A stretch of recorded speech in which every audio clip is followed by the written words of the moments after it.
mga nanirahang Malay settler sa Pilipinas ay namatahang lulan ng mga bapor pangkalakal na kung tawagin ay balangay, hindi katagalan.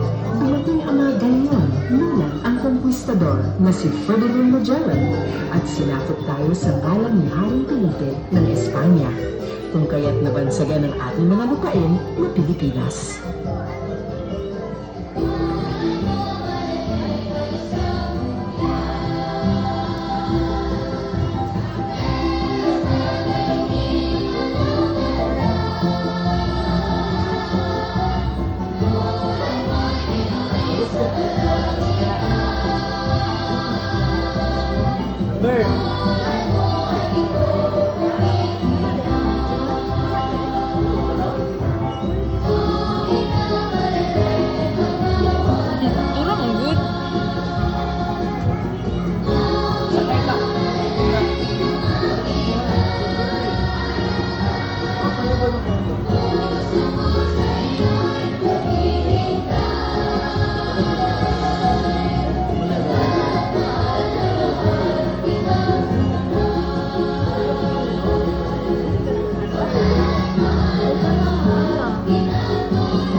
Ating lakbayin ang isla ng Luzon.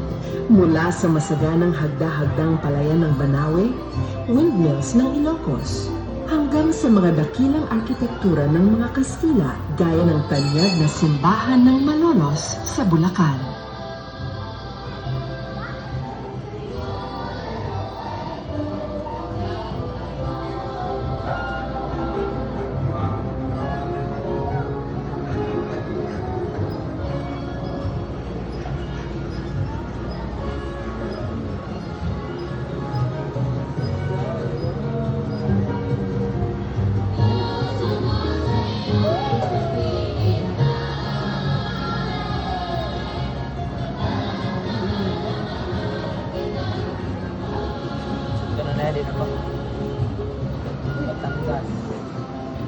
Tamasahin ang mga masisiglang kulay ng Pahiyas Harvest Festival sa Quezon at ng Parol Festival sa Pampanga.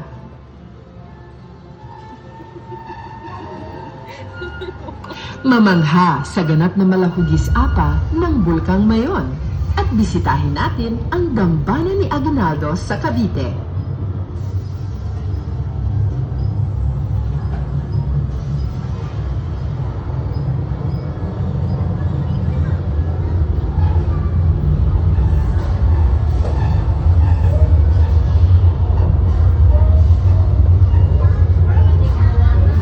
Tingnan natin ang dating Maynila. Mamasyal sa preskong Luneta Park, sa masiglang pamilihan sa Chinatown. Pagkatapos ay bisitahin ang mga makabagot naglalakihang mga gusali sa Bonifacio Global City. Mula sa mga pinanatiling mga arkitektura hanggang sa makabagong kultura ng mga Pinoy. Iyan ang Maynila.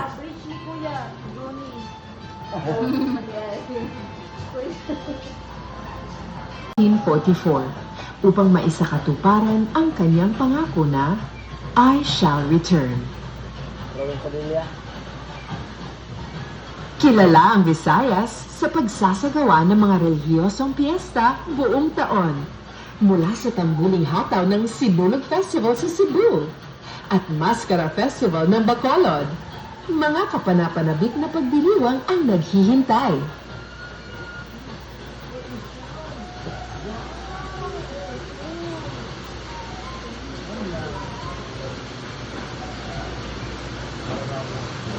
Mindanao, ang isla sa katimugan ay nananatiling malaya na pangalagaan ang mga kamangha-manghang likas na yaman at pamanang kultura ng mga kapatid nating Muslim. Batiin natin si Lolo, ang pinakamalaking buhaya sa buong daigdig na nakatubig. Siya'y natagpuan sa Agusan del Norte na minsay tinimbang ng 1,075 kilos.